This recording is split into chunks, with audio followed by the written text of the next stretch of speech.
Today I wish to share with you my personal plans for future public service. There are some of you who may say that this is an 11th hour decision, but I assure you it was not made rashly or in haste.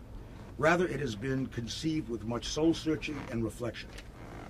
Today it is delivered after weighing such issues as my health, personal finances, because I must yield to my own conscience and to the urging of a host of fellow citizens that I return to public office.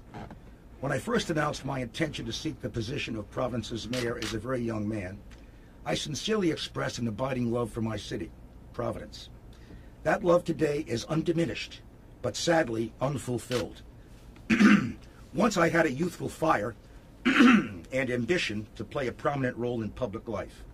Today, the youth has fled, but the fire still burns unquenched. In those eventful years from then to now, I learned much about Providence and even more about life. Experience is a great teacher, but often a painful one. Though I earned a diploma in law and a master's degree in political science and served in the military, those experiences do not compare with my doctorate from the School of Life. The lessons learned there will benefit not only me, but those constituents I seek to serve. In 1984, when my first administration came to an end, an urban life survey placed Providence among the nation's 25 most livable cities. In the final years of that administration, the New York Times described Providence as blossoming in an island of urbanity unusual for a city of its size. The Christian Science Monitor agreed. In an extended feature essay in 1982, it glowingly described our city as a sparkling embodiment of urban renewal. This litany of praise was expanded during my second tenure as mayor, and during the 1990s I worked with a number of dedicated citizens to produce a wonderful renaissance of our capital city.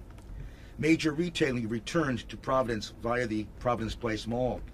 Our city was designated as the safest municipality of its size in America.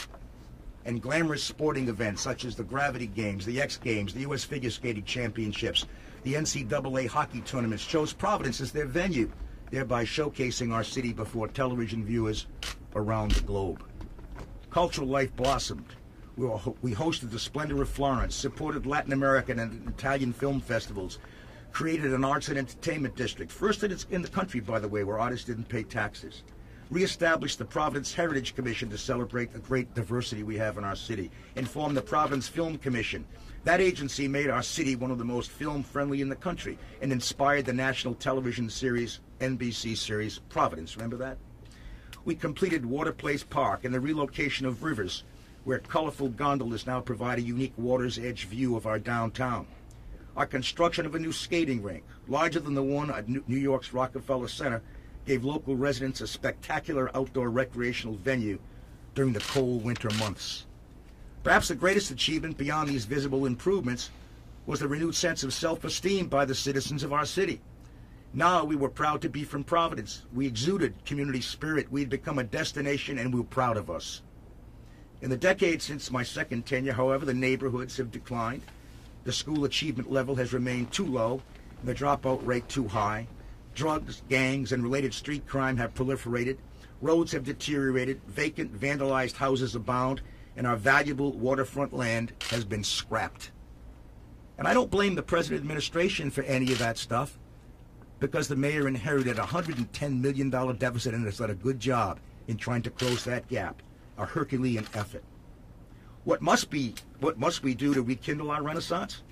We must work hard to make our government more efficient and maximize the use of our tax base by adopting smart growth strategies.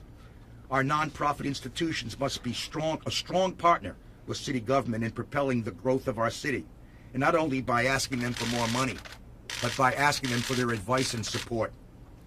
We have some of the greatest universities in the world located here. Johnson & Wales, the best at what they do. Brown University, an Ivy League college, university of world renown. Rhode Island School of Design, the best in the world. Located right here. Providence College, University of Rhode Island. What's there not to like? They're all here. Tourism is a core industry in our city. We must better position our city to attract tourists, not only from our region, but from foreign countries as well.